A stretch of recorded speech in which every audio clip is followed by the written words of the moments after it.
하나님 말씀은 사사기 3장 31절입니다.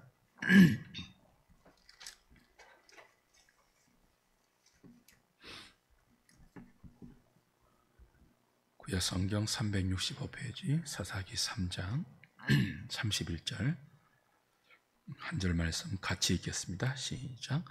에훗 후에는 아나세 아들 삼갈이 있어 소모는 막대기로 블레셋 사람 600명을 죽였고 그도 이스라엘을 구원하였더라. 아멘. 사사기는 모두 12명의 사사를 소개합니다. 그 가운데 절반인 대사사이고 절반은 소사사로 분류됩니다. 사사기 본문에 할당된 분량이 많은 사람은 대사사라고 부르고요, 기록이 적은 사람들은 소사사라고 부르죠. 각기 6명인데 대사사는 온니엘, 에훗, 이미 우리가 살펴본 두 사람을 비롯해서 드보라, 기드온, 입다, 삼손의 6명입니다. 그리고 소사사는 오늘 함께 볼 삼갈을 시작으로 해서 돌라, 야일, 입산, 엘론, 압돈, 이렇게 6명입니다. 그 소사사가 사사기에 할당된 기록의 분량이 적은 사사들이라고 했잖아요. 그 중에서도 기록이 가장 짧은 사사가 삼갈입니다. 오늘 사사기 3장 31절 딱 한 줄로 그의 기록이 소개되잖아요. 다른 소사사들은 아무리 적어도 한 줄 이상입니다. 가장 적어도 2줄에서 3줄이에요. 근데 삼갈은 딱 한 줄로 거칩니다. 그가 아나세 아들이다. 그죠? 어디 지파 출신이라는 출신 성분도 없어요. 그리고 소모는 막대기로 블레셋 사람 600명을 죽였고 그도 이스라엘을 구원하였다. 이 기록이 전부예요. 그래서 이 삼갈에 대한 정보도 다른 성경에 별로 없고 제한적인 기록만 있기 때문에 그 주석과 다른 강해서를 보아도 삼갈을 거의 취급을 하지 않아요. 취급을 해도 딱 한 줄로 몇 마디 말로만 언급하고 바로 뒤에 있는 드보라 사사로 넘어가죠. 오늘 설교를 위해서 제가 소유하고 있는 주석과 많은 강해서를 다 뒤져봤는데 마땅히 그렇게 자세한 설명이 나오지 않습니다. 삼갈은 에훗이 앞에 사사죠. 에훗이 모압 에글론을 죽이고 이스라엘의 사사로 80년을 다스리지 않았습니까? 근데 그 에훗과 같은 시기의 사람입니다. 바로 뒤에 4장 1절 보시면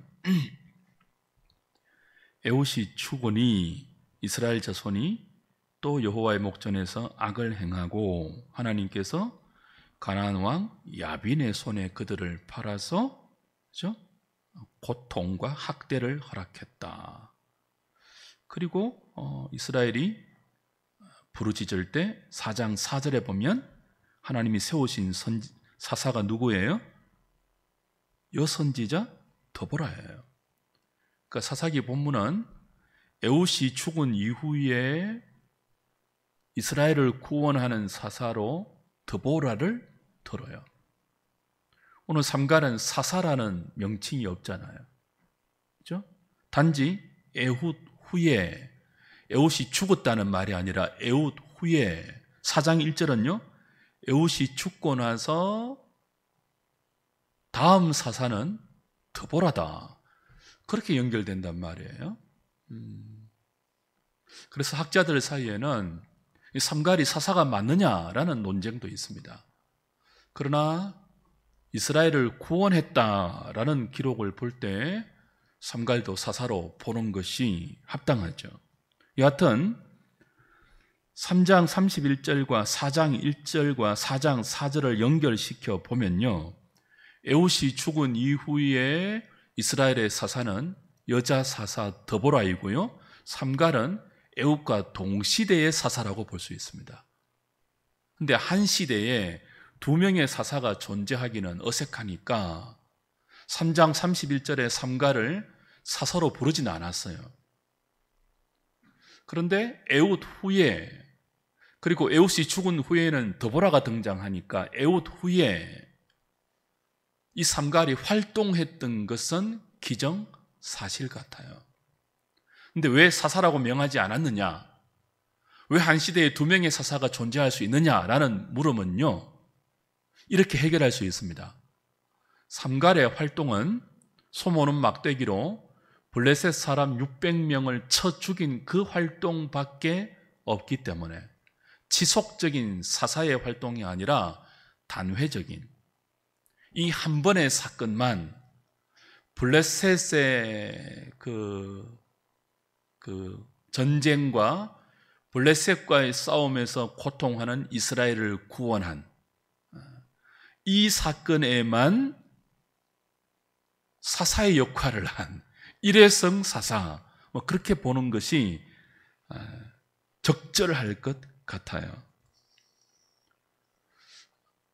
그렇다면 이런 생각을 하나 할 수 있습니다.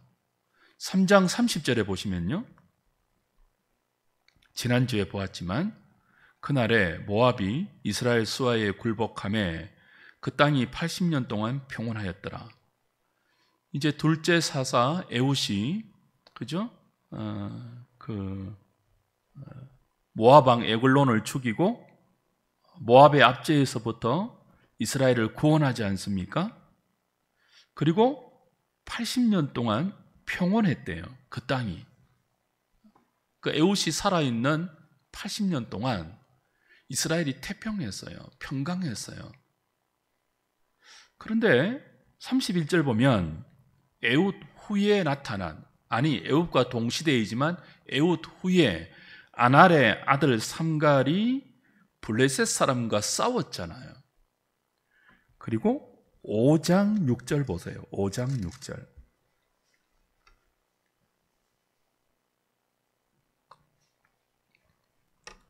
이제 에훗 이후에 여자 사사인 드보라가 그의 부관 바락과 더불어서 노래하는 장면 중에 이런 설명이 나와요. 6장 6절, 5장 6절. 아나스의 아들 누구의 날에는요? 삼갈의 날에 또는 야엘의 날에는 대로가 비었고 길의 행인들은 어디로 다녔다고요? 오솔길로 다녔다는 거예요. 그러니까 대로가 텅텅 비어 있었습니다. 큰 길로 다니는 사람이 없었어요. 오솔길, 좁은 길, 소로, 그러니까 정복자의 핍박을 통해서, 그렇죠? 사람들이 큰 길로 대놓고 다니지 못하고 눈을 피해서 좁은 길, 소로, 오솔길로 도망 다녀야 했던 아주 어려운 시기가 삼갈의 때였대요. 상황이 안 좋았어요.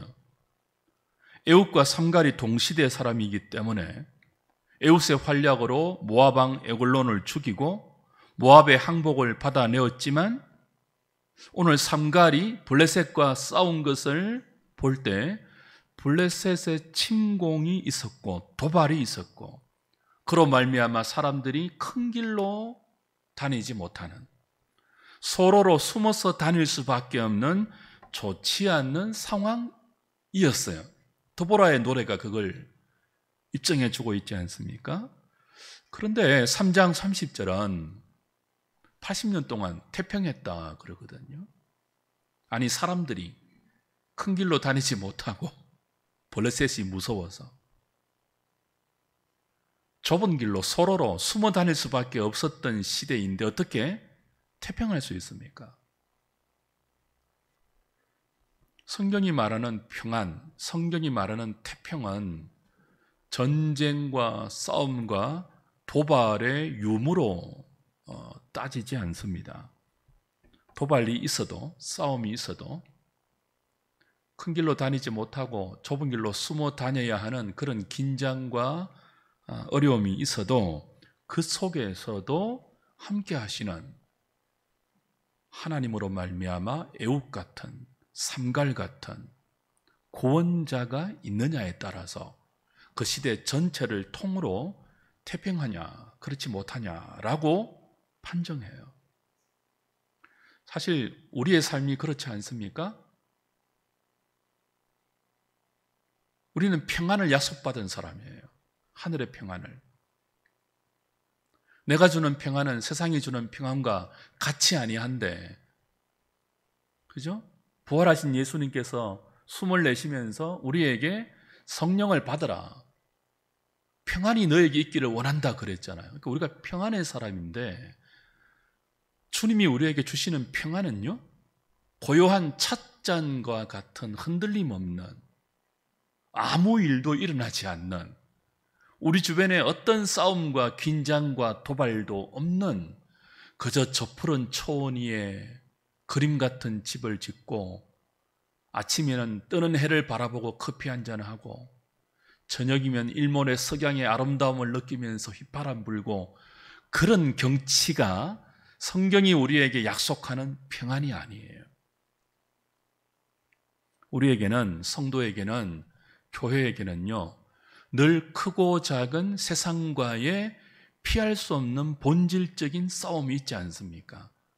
가치관의 충돌이 있고요. 삶의 본질과 목표와 살아가는 방법이 다름에서 오는 어쩔 수 없는 필연적인 전쟁이 있을 수밖에 없어요. 그러나 그런 환경 속에서도 하나님의 간섭과 성령님의 임재로 말미암는 승리를 그때 경험하고 있다면 그것이 뭐예요? 성도의 평안이에요.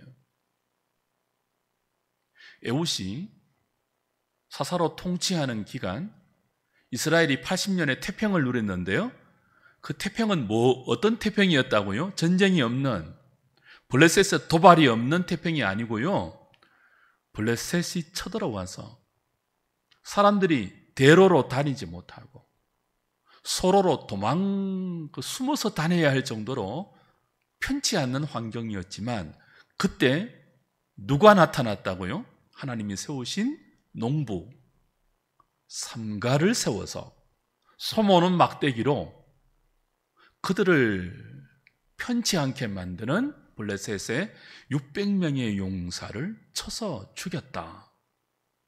그러니 여전히 하나님께서 너희들과 함께하고 계시니 태평했다, 그렇게 평가하는 거죠.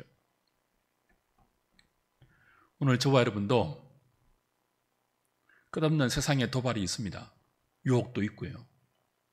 크고 작은 사건이 여러분의 삶에 있지 않습니까? 어쩌면 오늘 이 시간도 그렇게 치열하게 싸우다가 여기 오신 분도 있을 거예요.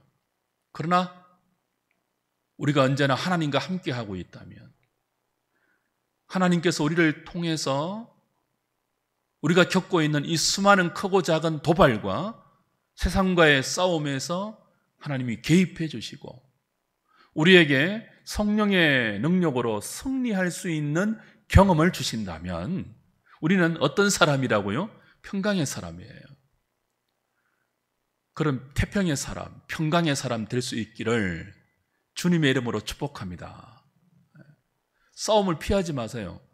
하나님, 왜 이렇게 내 삶이 이렇게 평안하지 않습니까? 왜 이렇게 자꾸 이렇게 도발이 있습니까? 유혹이 있습니까? 아니요. 우리의 평강은 뭐라고요? 천국에 가기 전까지 우리의 평안은요, 태풍 속에, 폭풍우 속에 이리저리 흔들리지만 그 흔들리는 배 안에 선장이신 주님이 함께 하시기 때문에 평강이에요. 찻잔 속에 고요 같은 평강을 꿈꾸지 마시고 늘 요동치는 삶의 한복판에서도 나와 함께 하시는 주님 때문에 세상이 모르는 평강을 누리고 소유하고 그 평강을 노래할 수 있는 우리 한우리 식구들 다 되시기를 다시 한번 주님의 이름으로 부탁드립니다. 본문으로 들어가서 우선 삼갈이 아낫의 아들이라는 이 소개부터 좀 살펴보겠습니다. 아낫은 가나안 여신의 이름이에요. 가나안 여신의 이름을 자식의 이름에 붙이는 것은 흔치 않는 것입니다. 제 두 딸이 예지예나이잖아요. 예수님의 지혜, 예수님의 나라, 그 준말이에요. 요즘 우리 그 교인들 아들, 딸 놓으면은 많은 경우 앞에 하자 붙이거나 예자 붙이거나 성자 붙이죠. 그죠? 그 이름에 우리의 소원을, 희망을 담잖아요. 예수 닮으면 좋겠다, 얘가. 하나님의 은혜로 평생 살 수 있으면 좋겠다. 하나님의 나라를 이 땅에 구현하는 아들, 딸이 되면 좋겠다. 뭐 그런 우리의 신앙적인 기대를 자녀의 이름에 담잖아요. 근데 삼갈은요, 아낫의 아들이에요. 그러니까 삼갈의 아버지는 적어도 누구예요? 아낫이라는, 그죠? 당시에 여신의 이름, 가나안 여신의 이름을 따고 있는 신앙적인 어떤 집안이 아님을 암시하죠. 이 이름 때문에, 이 소개 때문에 학자들은요, 삼갈이 이방인이다 그렇게 주장하는 분들이 많아요. 이스라엘이 아니다. 보통 이스라엘 12지파 가운데 한 지파의 가문을 소개하면서 특정한 인물을 언급하는 것이 성경의 관례인데, 아낫의 아들 삼갈, 아낫은 가나안 여신의 이름이거든요. 그래서 삼갈은 이방인이다 이렇게 추정할 수 있지만, 그리고 그 근거로 사사라고 부르지 않았잖아요. 구원자라는 별칭도 없잖아요. 그러나 사사기 저자가 삼갈을 이방인이라고 명시하지 않았습니다. 그리고 다른 사사들처럼 사사라는 명칭도 없고 별칭도 없고 구원자라는 또 다른 호칭도 없지만, 그가 이스라엘을 구원했다는 사사의 역할을 기록하고 있거든요. 그래서 우리는 이 삼갈을 이방인이라고 볼 필요까지는 없습니다. 그리고 사사라는 이름이 없다고 해서 그를 사사가 아니라고 볼 수도 없어요. 오히려 대부분의 학자들은 6명의 소사사 가운데 삼갈을 포함시키고 있죠. 근데 왜 사사라는 딱 집어서 기록이 없다고요? 한 시대에 2명의 사사가 있을 수 없으니까, 애굽과 동시대의 사람이니까 사사의 역할을 이 단회성, 소막대기로 600명의 블레셋 사람을 쳐서 죽인 이 사건에만 사사의 역할을 국한시켰다고 보는 것이 가장 적합하죠. 그런 의미에서 짧은 이 한 절의 기록을 통해서 삼갈이 주는 분명한 메시지가 있습니다. 우선 이 삼갈이 소모는 막대기로 싸워서 이긴 대상이 누구예요? 블레셋입니다. 블레셋과 싸워서 이겼다는 기록은 삼갈이 어떤 면에서는 가장 처음으로 여기에 의미 있는 기록을 남겨요. 블레셋과의 싸움에서 승리한 흔적 말이죠. 이스라엘 백성들에게 사실 가장 지속적이고 가장 적대적이며 가장 실제적인 고통을 준 원수를 들라면 블레셋을 꼽아야 합니다. 그 블레셋과의 본격적인 싸움이 삼갈부터 시작되었습니다. 그리고 이 삼갈이 소모는 막대기로 600명의 블레셋 사람을 쳐서 죽였다는 이 짧은 기록은 앞으로도 지속될 블레셋과의 싸움에서 어떻게 이길 수 있는지를 결정적으로 보여주는 이정표 역할을 하죠. 나중에 삼손 시대에 가면요, 삼손도 주로 블레셋과 싸우잖아요. 삼손의 눈을 빼앗은 족속이 블레셋 아닙니까? 이 삼손 시대를 보면요, 이스라엘이 거의 블레셋화 되어 있는 것을 볼 수 있습니다. 그 정도로 영향이 지대했던 족속이에요. 나중에 엘리 제사장 때는요, 블레셋과 싸우다가 하나님의 법궤를 빼앗깁니다. 그리고 큰 패배를 겪었고 실로의 성막이 불타기도 합니다. 그러니까 법궤를 빼앗길 만큼 이스라엘에게 큰 실패를 주었던 대상이 블레셋입니다. 첫 왕 사울 때는요, 길보아 전투에서 블레셋과 싸우다가 사울도 죽고 사울의 두 아들도 블레셋과의 싸움에서 전사합니다. 이스라엘이 다윗 때부터 겨우, 다윗의 골리앗 사건 이후부터 겨우 승리한 기록을 보여줍니다. 그런 의미에서 오늘 농부 사사 삼갈이 소모는 막대기로 이 블레셋에서 누구가 나온다고요? 골리앗이 나오죠. 골리앗에서 알 수 있듯이 블레셋은 거인족이에요. 그러니까 이 거인과의 싸움에서 어떻게 승리할 수 있는가를 누가 보여준다고요? 삼갈이 보여준다는 거죠. 그래서 짧은 한 절밖에 없는 소사사이지만 그의 승리의 기록은 대단히 큰 의미가 있습니다. 블레셋 족속은요, 가나안 원주민이 아니에요. 가나안 토착민이 아니에요. 이스라엘이 출애굽하는 그 시기에, 비슷한 시기에 이 블레셋 족속은 크레타 섬에서 가나안으로 이주한 해양 민족입니다. 가나안 원주민과 그 가치관이 조금은 그 결이 달라요. 가나안은 좀 무식하고 무지하고 뭐 그랬다면 이 블레셋은요, 아주 세련된 도시 국가의 문화를 갖고 있었습니다. 5개의 도시 국가로 블레셋 연방체가 형성되어 있었는데, 평소에는 이 5개의 도시 국가가 정치나 외교를 독립 형태로 유지하고 있었죠.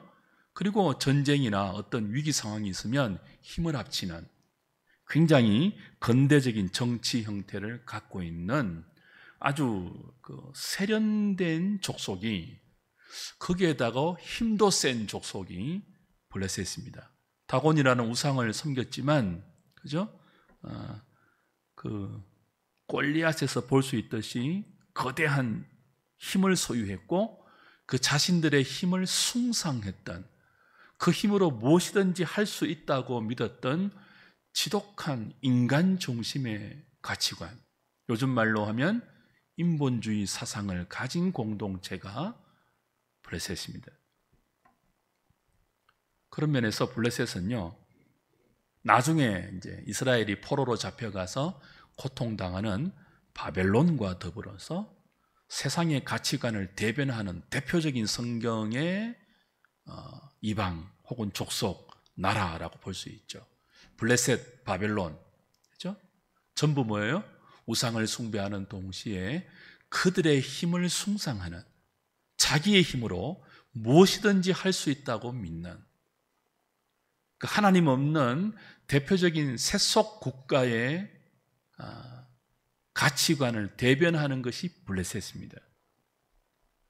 이들의 눈으로 보면요, 이스라엘만큼 답답한 나라가 없어요. 이스라엘 백성만큼 답답한 그 인간이 없어요. 왜냐하면 이스라엘은요, 무엇도 못하고 이것은 해야 되고 저것도 해야 되고 하나님 때문에 제대로 할 수 있는 것이 아무것도 없는 민족이에요. 운동도 하나님 때문에 제대로 못하고, 안식일 있지 않습니까? 일도 사업도 장사도 하나님 때문에 제대로 못하고, 취미생활도 하나님 때문에 제대로 못하고, 하나님 때문에 돈도 제대로 못 버는, 그러니까 뭘 하든지 하나님, 여기에도 하나님, 저기에도 하나님, 그 하나님만 입에 달고 사는 아주 미련하고 꽉 막히고 답답한 민족이 이스라엘이에요. 멸시와 천대와 깔봄의 대상이죠.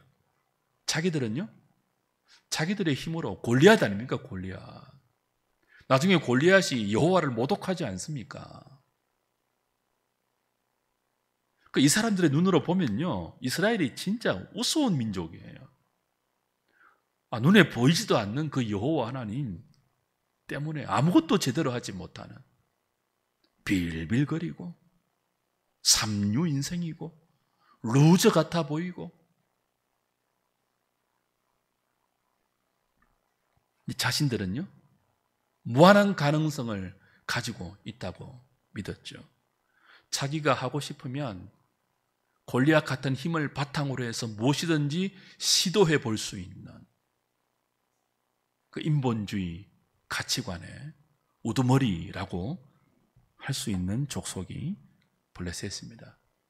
하나님이 보실 때는요, 아말렉과 더불어서 이 블레셋은요 이스라엘의 가장 큰 대적입니다. 왜냐하면 인본주의니까. 이스라엘은 신본주의 나라이고 가장 이스라엘이 믿음으로 살아야 하는데 방해가 되는 대상이 블레셋이에요. 여러분, 기독교의 가장 큰 적이 무엇입니까? 핍박이 아니에요. 고난이 아니에요. 어려움이 아니에요. 바로 사람의 힘을 높이는 인본주의죠. 하나님 없이는 아무것도 못한다고 하는 기독교야말로 블레셋의 눈으로 볼 때는 가소롭기 짝이 없습니다. 인본주의가 기독교를 얼마나 무시합니까? 인본주의가 인정하는 종교의 역할은요, 딱 거기까지예요. 어디까지인가 하면 인간의 연약함을 위로하는 수준, 외로움, 고독함, 그런 것들을 약한 인간끼리 함께 모여서 서로 위로하고 그 속에서 심리적인 안정감을 찾는 그 정도까지가 인본주의자들이 인정하는 종교의 역할이에요. 그 선을 넘으면요 종교 중독이라고 보죠. 블레셋의 눈으로 볼 때 이스라엘 백성은요 종교 중독자들입니다. 우스운 사람들이에요. 근데 이런 가치관이 그때도 그렇고 나중에 삼손 시대에는 이스라엘이 거의 블레셋화 되었다고 했잖아요. 그때도 그렇고 지금도 그렇고 교회와 성도들의 가치관 안에는 이 블레셋의 인본주의가 늘 침투해 오죠. 예수도 적당히 믿고 세련되게 믿고, 그렇죠? 교회 다니는 그 지점은 딱 여기까지.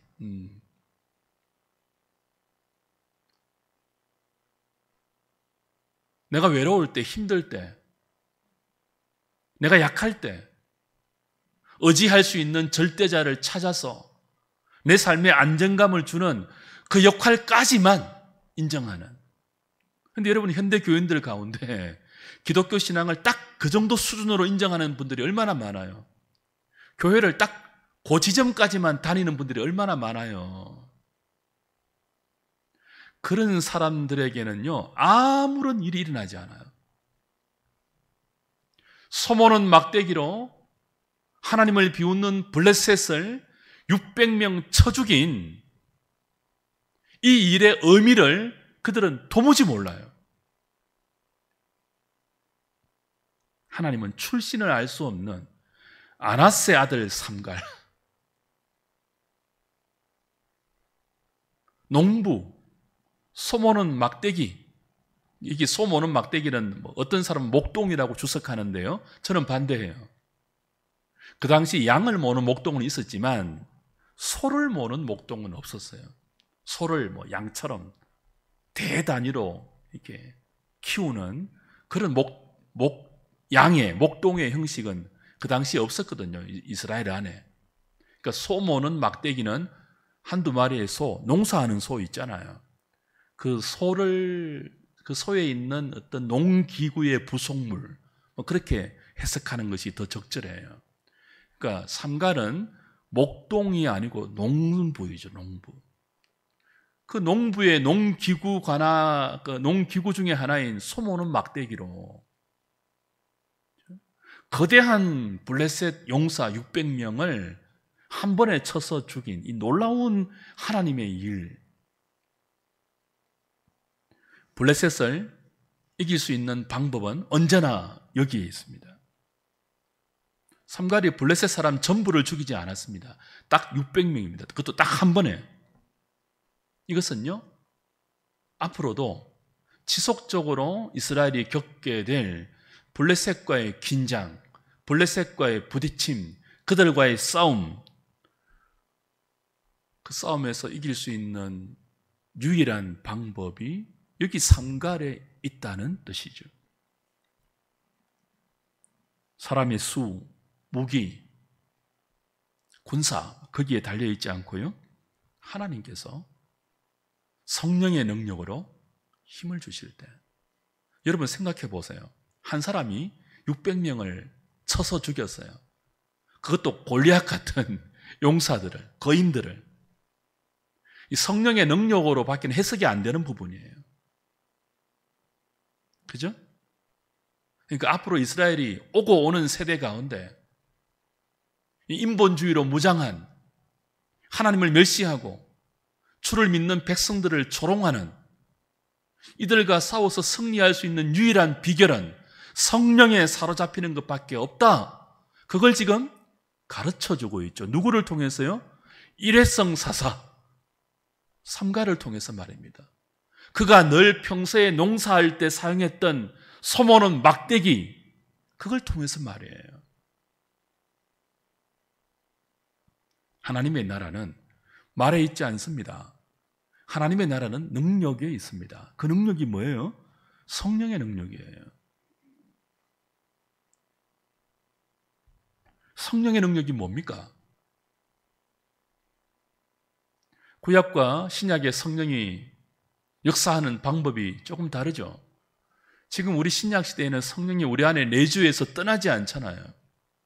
구약 시대에는요, 성령이 아직 예수 그리스도의 구원 사건이 없기 때문에 성령이 내주할 수가 없어요.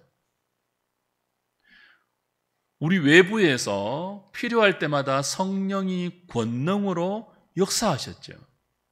사울에게도 보세요. 성령이 왔다가 갔다가 하지 않습니까? 근데 지금 우리에게는 그러지 않아요. 늘 함께 계시죠. 근데 구약에는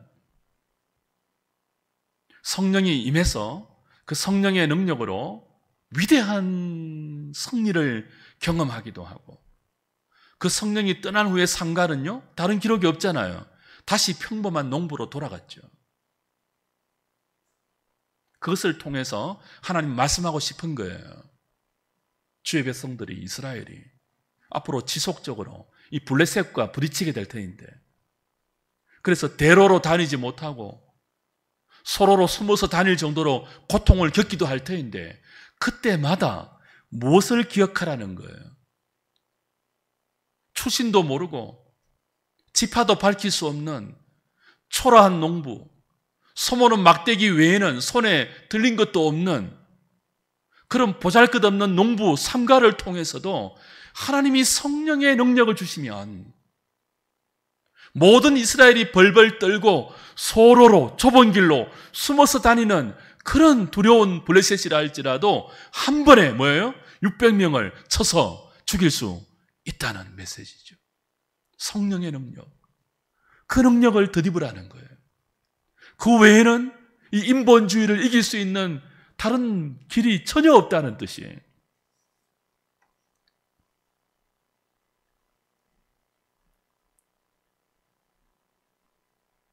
사랑하는 여러분, 오늘과 또 그 이전을 한번 비교해 보십시오. 모든 형편이 과거보다 얼마나 좋아졌습니까?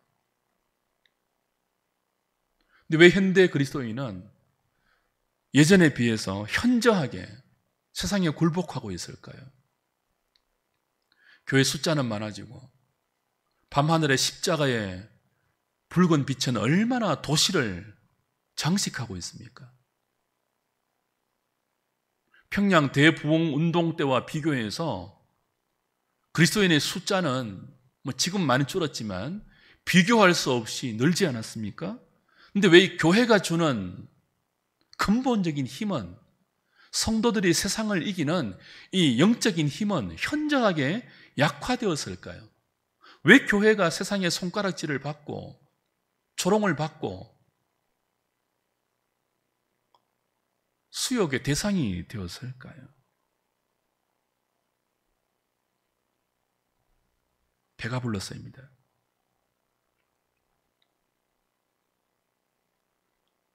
지금은 다 집도 있고요, 살만하고요, 여유도 생겼죠.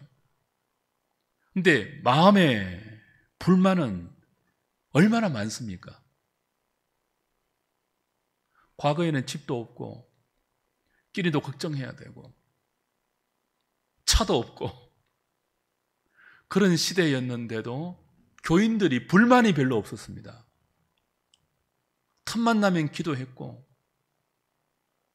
기도할 때마다 눈물 콧물 다 빼면서 주를 찾았고, 어려움이 산적같이 현실에 부딪혀 왔지만 우리 믿음의 선배들은요, 그 속에서도 평안했습니다. 기도하면서 평안했습니다. 세상을 이겨냈습니다. 근데 지금 우리는요, 맛집 찾아다니고 좋은 카페는 다 찾아다니는데 세상을 이기지 못해요. 마음의 불만과 불평과 원망은 얼마나 많은지요. 왜 그럴까요? 성령을 의지하지 않아서입니다.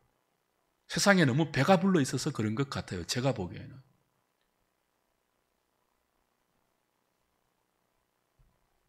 오늘 저녁에 기도했으면 좋겠습니다. 심령이 가난해져야 합니다. 여러분이 차를 가졌고 집을 가졌고 좋은 음식 먹을 수 있는 여건이 되고 멋있는 카페에 찾아다닐 수 있는 시간이 되고 취미생활 할 수 있는 그런 은혜와 복을 받았다 할지라도요, 아무것도 없는 사람처럼, 내일 먹을 양식이 없는 사람처럼 절절한 심정으로 하나님께 무릎 꿇는 법을 다시 배우지 않으면요, 블레셋을 이길 재간이 없습니다. 우리도 대로로 다니지 못하고 세상 앞에서 나 예수 믿는 사람이라고 밝히지도 못하고 밥 먹을 때 식당에서 기도조차 제대로 하지 못하는, 숨어서 믿어야 하는 그런 비참한 시대가 지속될지 몰라요. 하나님, 우리를 불쌍히 보시고 다시 우리에게 가난한 심령을 주시고 이 인본주의를 이길 수 있고 블레셋을 이길 수 있고 세상을 이길 수 있고 죄를 이길 수 있는 성령의 능력을 다시 부어주옵소서. 여러분, 성령의 능력이 무엇입니까? 성경이 완성되기 전에 구약시대에는요, 많은 이적과 기적들로 성령께서 외적인 어떤 현상들로 우리에게 성령의 능력을 보여주기도 했지만 그건 오늘 삼갈이 우리에게 암시하듯이 일회성이에요. 지금은요, 우리 안에 내주하고 결코 떠나지 않는 성령은요, 그때그때 은사를 주는 어떤 그런 일회성으로 단발적으로 역사하지 않고요, 감동으로 주신 이 기록된 계시의 말씀을 통하여 우리가 말씀을 목숨처럼 붙들고 그 말씀에 순종할 수 있도록 매일 무릎 꿇는 심정으로 하나님께 기도하는 그 사람에게 우리가 어떤 형편에 있든지 얼마나 많이 배웠든지 얼마나 많이 가졌든지와 상관없이 우리가 비록 소모는 막대기 하나밖에 없는 초라한 외모와 초라한 스펙과 볼품없는 인생이라 할지라도 우리에게 주신 이 성령의 감동으로 주신 이 성경 말씀 붙들고 이 말씀 생명처럼 붙들고 이 말씀에 순종하기 위해서 나의 생을 거는 그 사람에게 하나님의 성령의 능력이 임하고 죄를 이기고 세상을 이기고 진리를 구현하는 놀라운 은혜를 주실 것입니다. 그 은혜를 좀 사모하면서 이 저녁에 기도하면 좋겠습니다. 하나님, 우리의 강팍함과 우리의 연약함과 우리의 미련함과 우리의 무지함을 넘어서 하나님의 생명으로 하나님의 진리의 능력으로 주의 성령이 내게 다시 한번 강력하게 임하여서 이 말씀 붙들고 살아가는 말씀의 사람, 성령의 사람 되게 해 주십시오. 내게 있는 가장 약한 것이 블레셋을 쳐서 이기는 하나님의 무기가 되게 해 주십시오. 그렇게 기도할 때 주님의 능력이 오늘 우리 모두에게 임하는 귀한 그런 은혜가 있기를 주님의 이름으로 축복합니다.